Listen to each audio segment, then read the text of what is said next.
Ils sont apparus sur les écrans de télévision en 1984 et le monde n'a plus jamais été le même. Veste pastel, Ferrari, néon de Miami et une bande-son à couper le souffle. Miami Vice a réécrit toutes les règles sur ce que pouvait être une série policière. Mais que sont devenus les gens qui ont créé cette magie? Saviez-vous que l'un des acteurs principaux de la série, en plein tournage, a déclaré publiquement qu'il allait remporter les 4 grands prix du spectacle? L'Emmy, le Grammy, l'Oscar et le Tony. Et que c'est lui qui a inventé l'acronyme pour les désigner? Saviez-vous que dans les coulisses se jouaient des drames personnels qui rivalisaient avec tout ce qui se passait à l'écran? Des romances secrètes, des batailles contre l'addiction, des deuils dévastateurs. Et saviez-vous que le lieutenant que tout le monde se rappelle comme le rock inébranlable de l'équipe de Vice a confié tranquillement à ses fans en 2022 qu'il venait de terminer un traitement par radiothérapie pour un cancer de la gorge? Aujourd'hui, nous revenons sur les stars de la légendaire Miami Vice. Qui ils étaient alors et qui ils sont devenus. Restez jusqu'à la fin, car le dernier acteur de notre liste est celui qui va vous surprendre le plus. Numéro 1. Gregory Sierra dans le rôle du lieutenant. Lou Rodriguez. Son personnage est arrivé dès le début et a disparu au bout de seulement 4 épisodes. Le lieutenant Lou Rodriguez, chef de l'unité de Vice de Miami, a été abattu par un tueur à gages dans le 4e épisode de la première saison, Calderon's Return, part 1 de Hit List. Ce que la plupart des spectateurs ignoraient, c'est que son départ de la série n'avait rien à voir avec le besoin des scénaristes d'un coup de théâtre. C'était en grande partie le choix de l'acteur lui-même.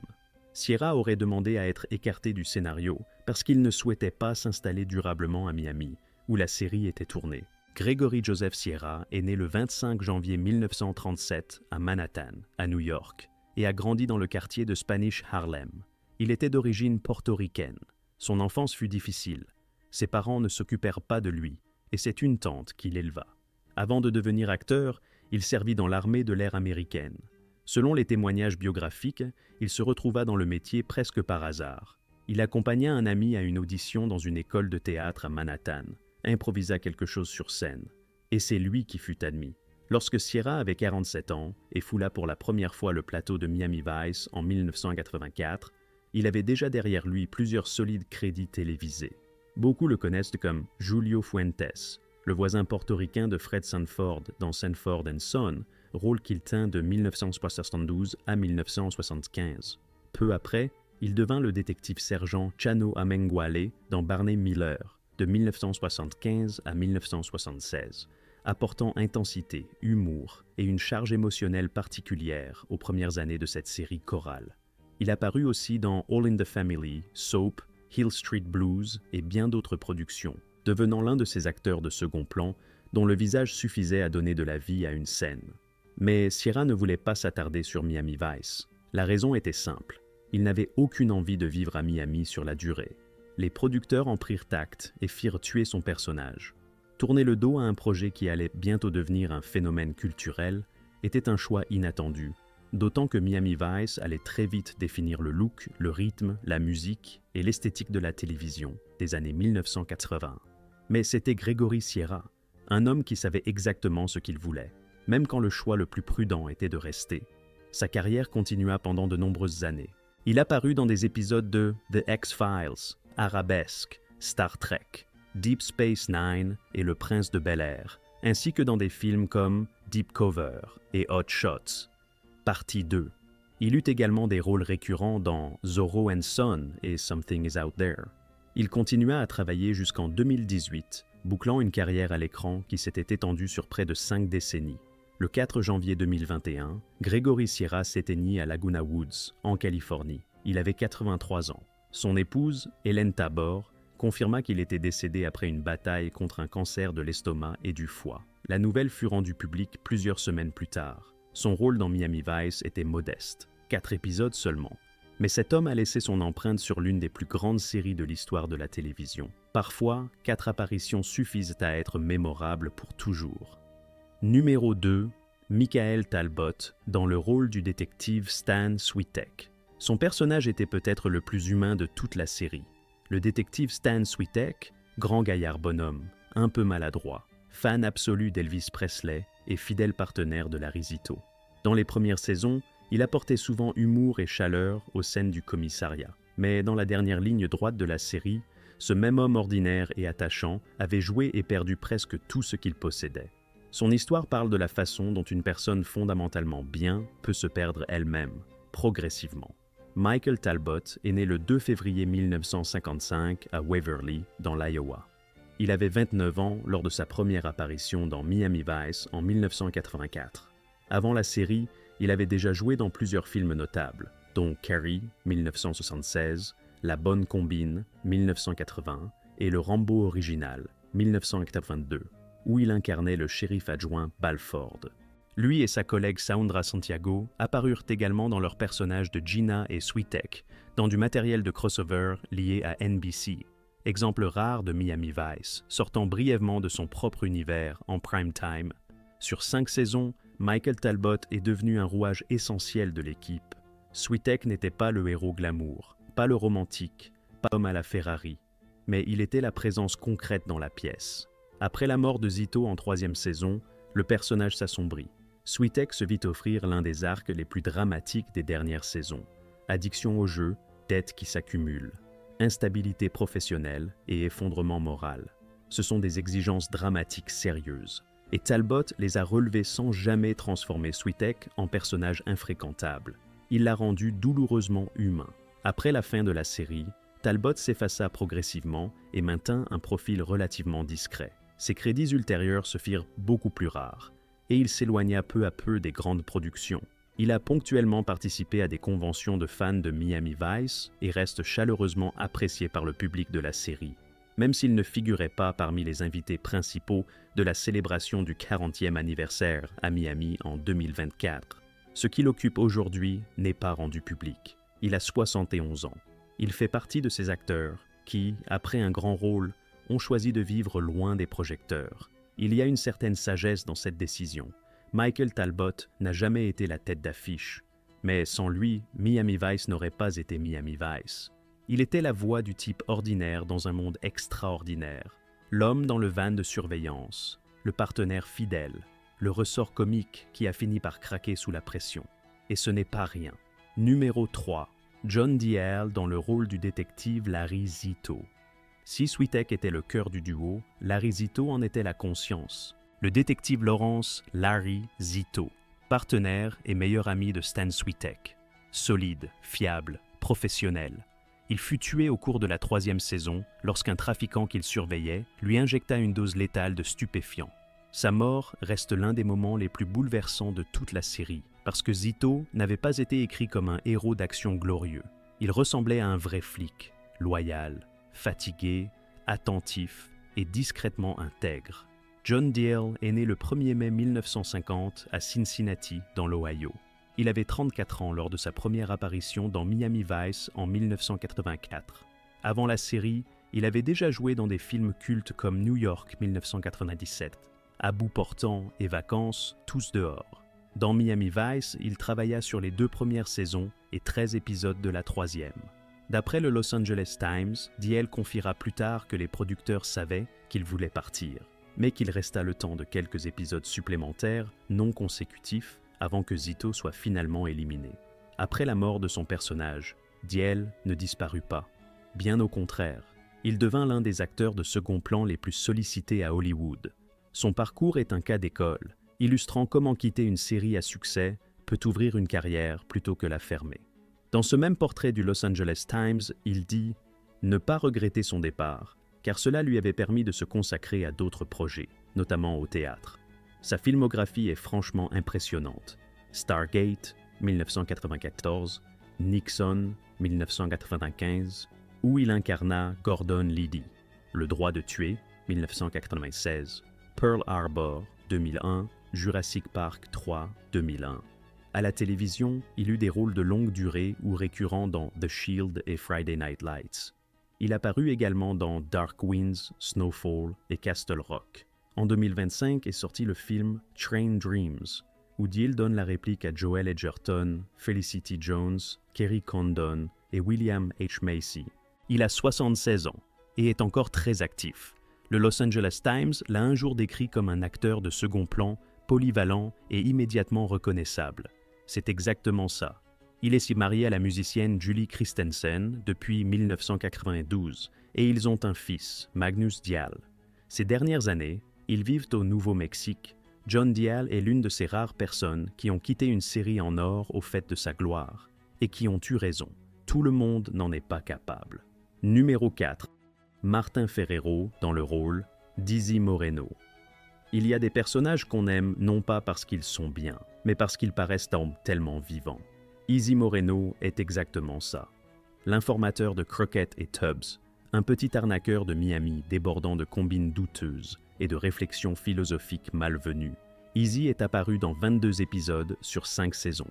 Il était le nerf comique de la série, la fissure par laquelle filtrait un peu de lumière dans l'univers sombre de Miami Vice. Ce que la plupart des gens ignorent, c'est que dans l'épisode pilote, Martin Ferrero incarnait un personnage entièrement différent. Un tueur à gages nommé Trini de Soto, habillé en femme. Les producteurs furent tellement impressionnés par l'acteur qu'ils créèrent un tout nouveau personnage, Izzy, spécialement pour lui. Martin Ferrero est né le 29 septembre 1947 à Brockport, dans l'État de New York. Il avait 36 ans lors de sa première apparition dans Miami Vice en 1984. Auparavant, il avait fait ses armes sur les scènes de théâtre californiens et décroché de petits rôles dans des sitcoms, Mork et Mindy, Happy Days, Cheers, et dans des séries policières, dont Hill Street Blues et Soap.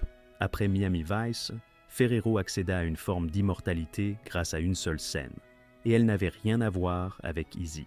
En 1993, dans Jurassic Park de Steven Spielberg, il jouait l'avocat Donald Gennaro, le personnage fameux dévoré par un tyrannosaure Rex alors qu'il était assis sur les toilettes. Cette scène est devenue l'une des plus citées et détournées de l'histoire du cinéma grand spectacle. Spielberg lui-même appela Ferrero personnellement pour lui expliquer les circonstances de la mort de son personnage avant le tournage.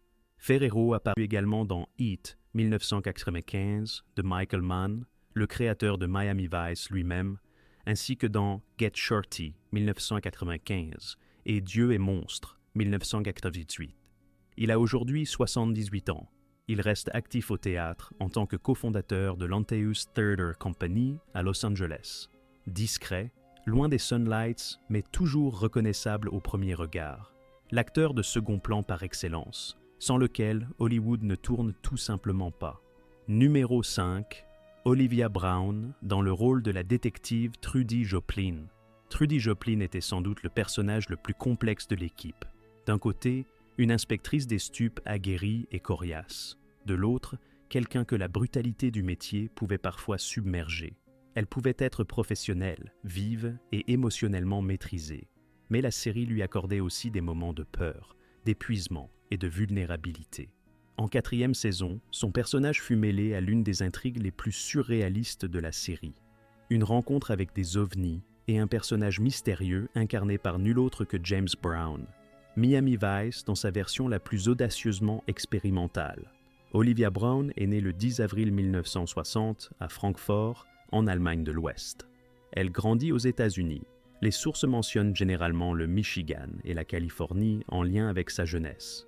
Elle avait 24 ans lors de sa première apparition dans Miami Vice en 1984. Avant la série, elle avait déjà joué dans le film d'action 48 heures, 1982, avec Nick Nolte et Eddie Murphy, et dans la comédie musicale Rock Streets of Fire, 1984. Ses premiers rôles la plaçaient au cœur de cette culture de l'image rapide et stylisée que Miami Vice allait bientôt incarner. Elle resta dans Miami Vice pendant les 5 saisons complètes, de 1984 à 1989. Après la fin de la série, elle continua. Elle apparut dans la sitcom Dear John de 1990 à 1991 et dans Throw Moma from the Train 1987 avec Danny DeVito. Elle eut des rôles récurrents dans Designing Women, Beverly Hills, 90210 DC, Lois et Clark, Les Nouvelles Aventures de Superman, Moesha et Seventh Heaven, ainsi que des participations dans Family Matters, Le Prince de Bel-Air et Sister, Sister. Parmi ses crédits plus récents figurent le téléfilm Our Dream Christmas, 2017, et Blue Lightning, 2023. Sur le plan personnel, Olivia fut mariée à l'acteur Michael T. Williamson de 1983 à 1985. Son frère, Steve Brown, joua cornerback pour les Houston Oilers à la fin des années 1980 et au début des années 1990. Elle s'est ensuite mariée à James Okonkwo, avec qui elle a 2 enfants. Olivia Brown a 66 ans aujourd'hui. Elle mène une vie tranquille et préservée, loin de ses années sous les feux des projecteurs, et s'est en grande partie retirée du centre de l'industrie du spectacle. Trudy Joplin appartient au passé, mais elle reste vivante dans la mémoire des fans. Numéro 6. Saundra Santiago dans le rôle de la détective Gina Navarro. Calabrese. Belle, intrépide, imprévisible. La détective Gina Navarro Calabrese fut l'un des personnages féminins les plus forts de la télévision américaine des années 1980. Son tandem avec Trudy Joplin portait un fil féministe important tout au long de la série. 2 femmes flics qui s'imposaient dans un monde dirigé par des hommes. Gina pouvait être glamour, blessée, dangereuse et profondément humaine. Parfois tout cela dans le même épisode. En 3e saison, son personnage se produisit en live sur scène, l'un des moments les plus inattendus et les plus touchants des 5 années de la série. Saundra Santiago est née le 13 avril 1957 dans le Bronx, à New York. Son père était cubain, sa mère portoricaine.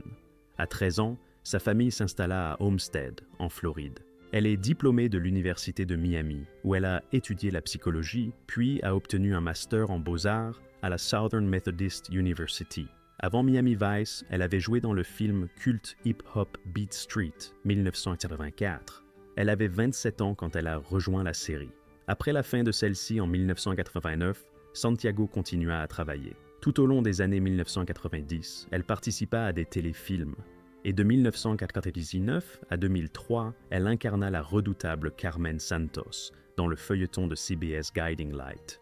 Un rôle qui lui valut une nomination aux Daytime Emmy Awards en 2002 dans la catégorie vilaine préférée du public américain. Parallèlement, elle apparut dans Les Sopranos sur HBO, dans le rôle de Jen Cusamano, la voisine de Tony Soprano, et de sa sœur jumelle, Joanne, de 1999 à 2007.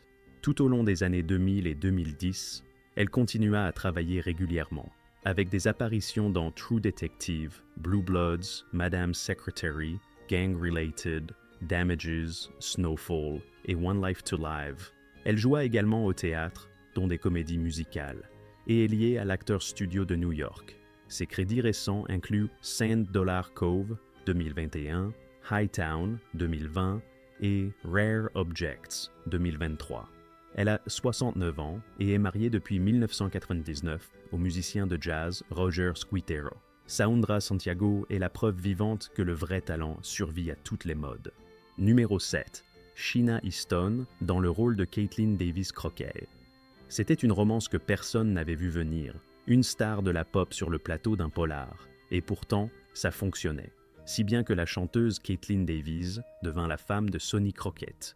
Caitlin apparut dans 5 épisodes de la 4e saison, 1987-1988, et trouva une fin tragique dans le dénouement de son histoire, abattue d'une balle alors qu'elle se produisait sur scène. Ce moment reste l'un des plus déchirants de toute la série.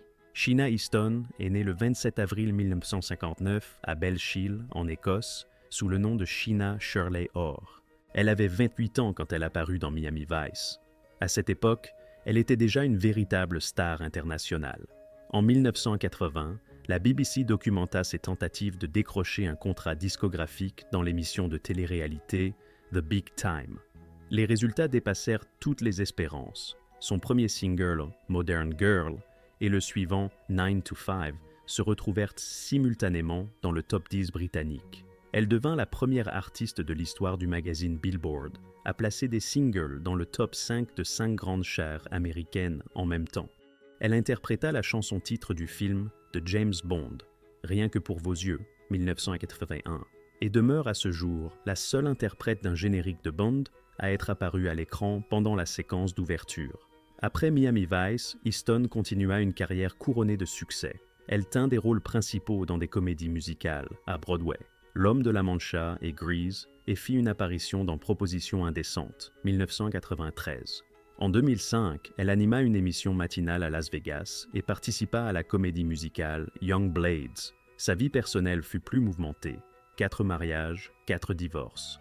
En 1994, elle adopta un fils, Jake, et en 1996, une fille, Skylar. Elle acquit la nationalité américaine en 1992. Sheena Easton a aujourd'hui 67 ans. Elle continue à tourner, à enregistrer et à se produire devant des publics du monde entier. En 2025, le label Cherry Red Records a sorti une série de rééditions de ses albums classiques. L'histoire de Caitlin Davis s'est terminée en tragédie à l'écran. Celle de Sheena Easton, dans la vraie vie, s'écrit encore. Numéro 8. Belinda Montgomery, dans le rôle de Caroline Crockett. Elle était la première femme de Sonny Crockett. Caroline Crockett est un personnage sans lequel on ne peut pas vraiment comprendre Crockett. Le mariage brisé, la séparation d'avec son fils Billy, la douleur sourde d'une vie normale déjà perdue, sa présence donnait à Crockett cette profondeur mélancolique qui distinguait Miami Vice de toutes les autres séries policières à l'antenne. Belinda Montgomery est née le 23 juillet 1950 à Winnipeg, dans la province du Manitoba, au Canada. Elle avait 34 ans lors de sa première apparition dans Miami Vice en 1984. Avant la série, elle était déjà bien connue pour son rôle dans la franchise télévisée L'Homme de l'Atlantide de 1977 à 1978, où elle donnait la réplique à Patrick Duffy dans le rôle du docteur Elizabeth Merrill. Ce rôle en avait fait un visage familier pour le public depuis la fin des années 1970. Elle avait également joué dans des films comme De l'autre côté de la montagne et sa suite, se construisant une carrière solide bien avant que le personnage de Caroline Crockett entre dans sa vie. Dans Miami Vice, son personnage, l'ex-femme de Crockett et mère de son fils, apparaissait à des moments clés tout au long de la série, notamment dans le pilote Brother's Keeper, Cool Runnin', Calderon's Return, Child's Play et To Have and To Hold. Elle servait de rappel constant de la vie ordinaire que Sonny avait sacrifiée pour le travail en couverture. Le rôle était limité en temps d'antenne, mais lourd de sens. Caroline incarnait ce foyer auquel il ne pouvait jamais vraiment revenir. Après la fin de la série, Montgomery continua à travailler régulièrement dans des productions télévisées canadiennes et américaines, enchaînant les rôles invités dans des séries à succès. L'un de ses rôles ultérieurs les plus mémorables fut celui de Catherine Hauser, la mère de Doogie dans Doogie Howser, M.D., de 1989 à 1993. Parmi ses crédits plus récents figurent Jag, Ghost Whisperer, Tron, L'Héritage, Snowed In Christmas et Radio Christmas. Elle a 75 ans aujourd'hui.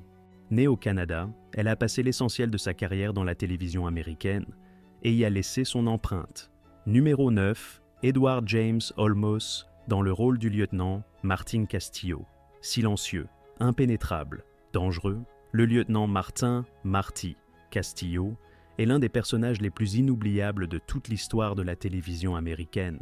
Ancien agent de la DEA qui a œuvré dans le Triangle d'Or en Asie du Sud-Est. Un homme au passé sombre et aux connexions encore plus sombres.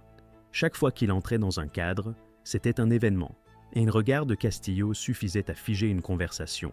Edward James Olmos apporta une telle intensité au rôle que les critiques n'hésitèrent pas à le ranger parmi les plus grandes performances du petit écran. Edward James Olmos est né le 24 février 1947 dans l'East Los Angeles, fils d'un immigré mexicain, une enfance marquée par la pauvreté et les gangs de rue.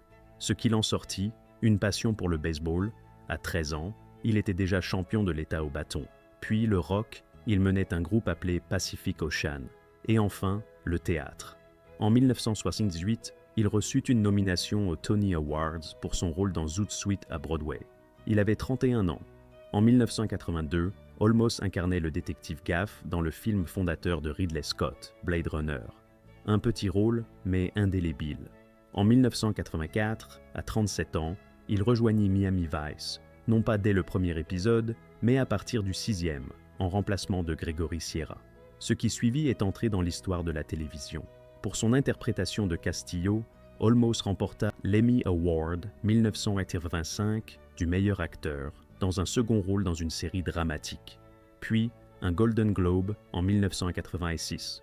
Son approche, un minimalisme frôlant le silence, une économie de l'expression poussée à l'extrême, devint une référence pour toute une génération de comédiens. Il exigea un contrôle créatif total sur son personnage. Le costume qu'il dessina lui-même, cravate noire, chemise blanche, les tics de comportement, le bureau vide dans le commissariat, tout venait d'Olmos. Après Miami Vice, le travail ne s'arrêta pas. En 1988 arriva Les Chemins de la Dignité, dans lequel il jouait le professeur de mathématiques Jaime Escalante, une performance qui lui valut une nomination aux Oscars pour le meilleur acteur.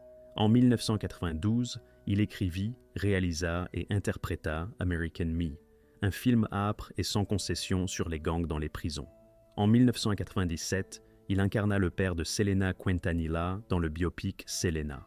De 2004 à 2009, il tint le rôle de l'amiral William Adama dans la version modernisée de Battlestar Galactica, l'un de ses rôles les plus aimés du public. De 2018 à 2023, il fit partie de la série FX Mayence MC, le spin-off de Sons of Anarchy. En 2017, il reprit le rôle de Gaff dans Blade Runner 2049. Puis vint la nouvelle difficile. En mai 2023, Olmos parla publiquement de sa lutte contre un cancer de la gorge.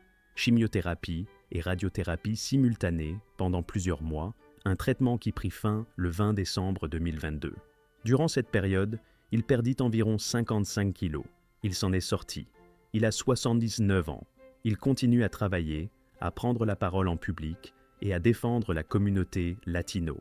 Quand Gregory Sierra, son prédécesseur dans le rôle du lieutenant, mourut en 2021, Olmos écrivit sur les réseaux sociaux « J'ai pleuré.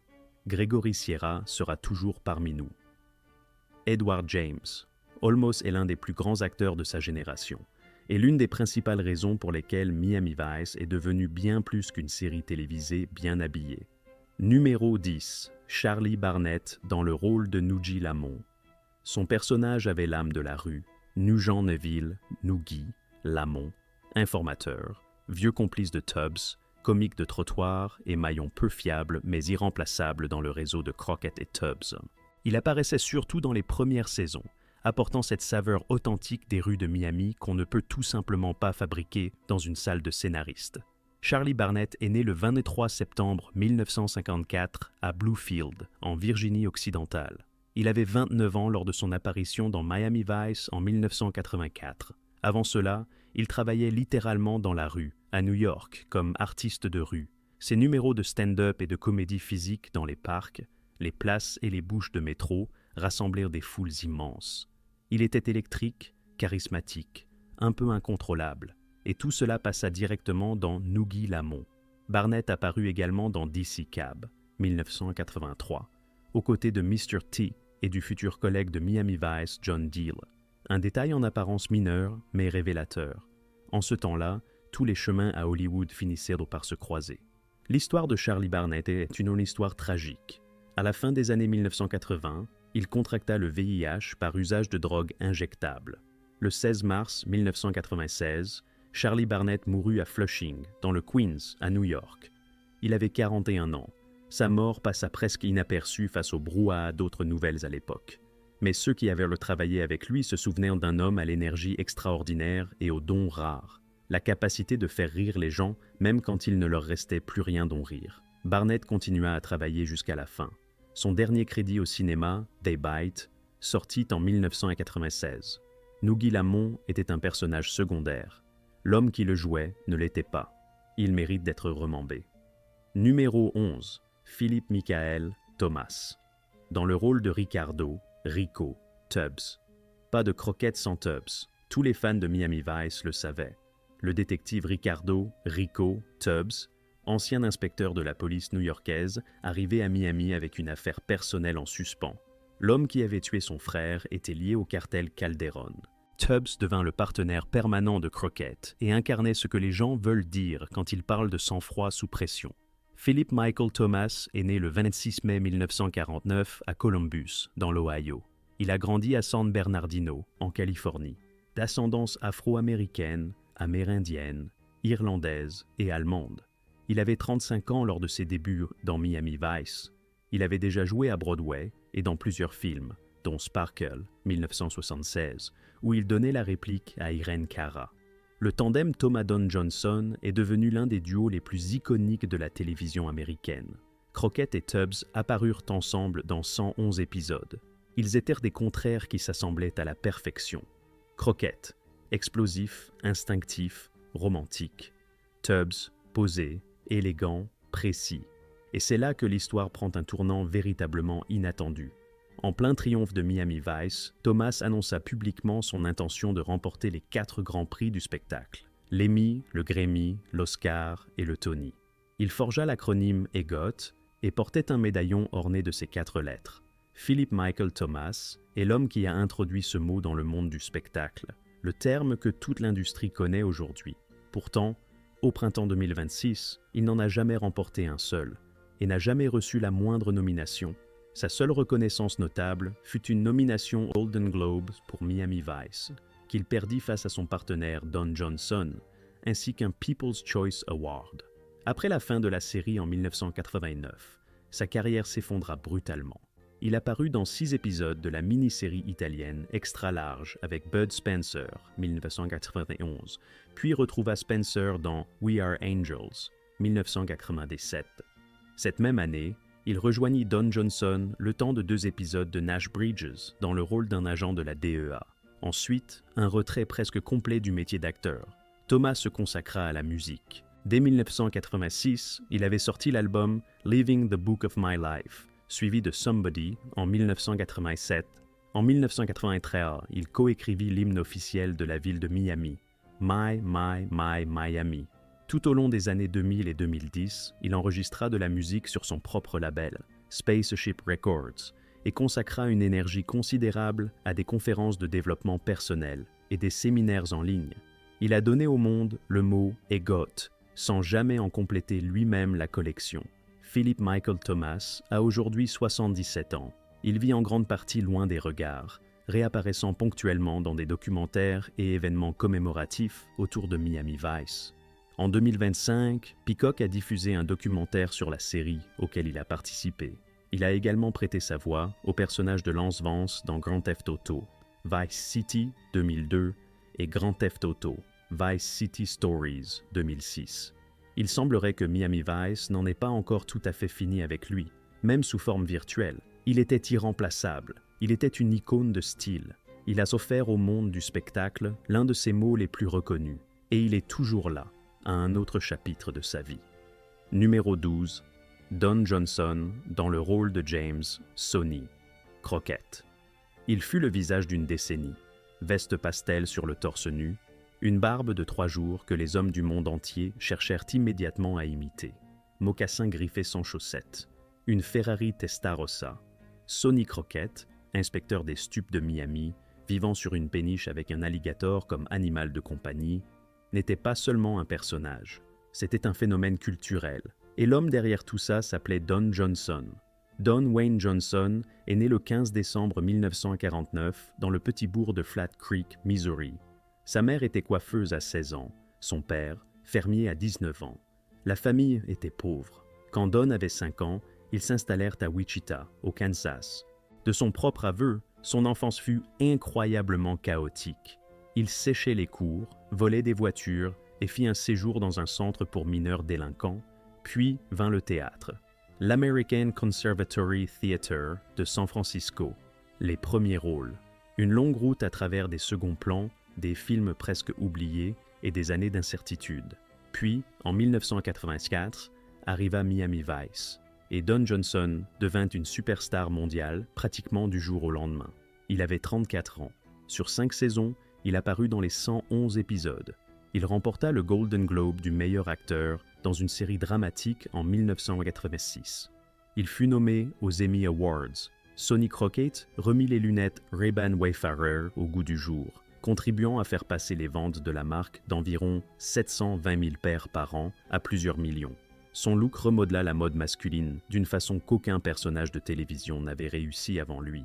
La société Wall alla jusqu'à concevoir une tondeuse spéciale pour reproduire ce style, initialement baptisée Miami Device, puis renommée The Stubble Device, pour des raisons de propriété intellectuelle. En parallèle, Johnson enregistrait de la musique. Son single Heartbeat, 1986, atteignit la 5e place du classement américain. Il enregistra un duo avec Barbra Streisand, qu'il fréquentait à l'époque. L'album Heartbeat s'écoula à plusieurs millions d'exemplaires. Sa vie personnelle fut un feuilleton à elle seule, peut-être plus mouvementé que tout ce qui se passait à l'écran. 2 brèves unions à la fin des années 1960 et au début des années 1970, toutes 2 annulées en quelques jours. puis sa relation bien documentée avec Melanie Griffith. Ils se rencontrèrent sur le tournage de The Harrod Experiment en 1973. Il avait 22 ans, elle en avait 14. Quand Melanie eut 18 ans, ils se marièrent. Ils divorcèrent un an plus tard. Ils se retrouvèrent en 1987. Griffith était venu rendre visite sur le plateau de Miami Vice et se remarièrent en 1989. Leur fille est l'actrice Dakota Johnson, star de la saga 50 Shades. Le second divorce arriva en 1996. En 1999, Johnson épousa la mondaine Kelly Fletcher. Ils sont toujours ensemble, 26 ans et 3 enfants. Atherton Grace, Jasper et Deacon. Après Miami Vice, Don Johnson continua à tourner. Nash Bridges, 1996-2001, sur CBS, lui offrit 6 saisons réussies de retour avec un insigne de détective. Puis, le cinéma, Django Unchained, 2012, de Quentin Tarantino, et À couteau tiré, 2019, de Rian Johnson, où il fut brillamment casté dans le rôle du patriarche d'une famille fortunée. En 2024, il tint le rôle principal dans Dr. Odyssey sur ABC et Hulu, mais la série fut annulée au bout d'une saison en 2025. Dans un entretien de 2012, Johnson revint sur ses années les plus tumultueuses. « Ma vie était alimentée par la peur, l'insécurité et l'ambition. Il m'a fallu longtemps pour comprendre que ce n'était pas la seule façon de vivre. » Don Johnson a aujourd'hui 76 ans. Il a fière allure. Quand on lui demande son secret, il répond simplement « Bien choisir avec qui on se marie. Un mauvais mariage, ça vieillit. » Sonny Crockett était un romantique divorcé qui aimait et perdait. Don Johnson s'est révélé plus avisé que son propre personnage. En 2025, un nouveau film Miami Vice a été annoncé, réalisé par Joseph Kosinski, le réalisateur de Top Gun, Maverick, avec Michael B. Jordan et Austin Butler dans les rôles principaux. Une nouvelle génération va enfiler les vestes pastel. Mais ce Sonny Crockett-là, avec son alligator, sa Ferrari et son cœur discrètement blessé, n'a existé qu'une seule fois. Il s'appelait Don Johnson. Miami Vice a changé la télévision pour toujours. Ce n'était pas seulement une série, c'était un événement culturel qui a défini toute une décennie. La palette pastel est devenue un symbole des années 1980. La musique est devenue la bande-son d'une époque, et les gens derrière ces images.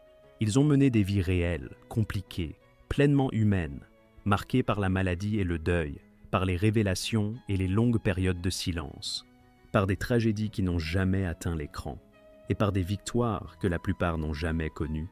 Certains ne sont plus là, d'autres travaillent encore.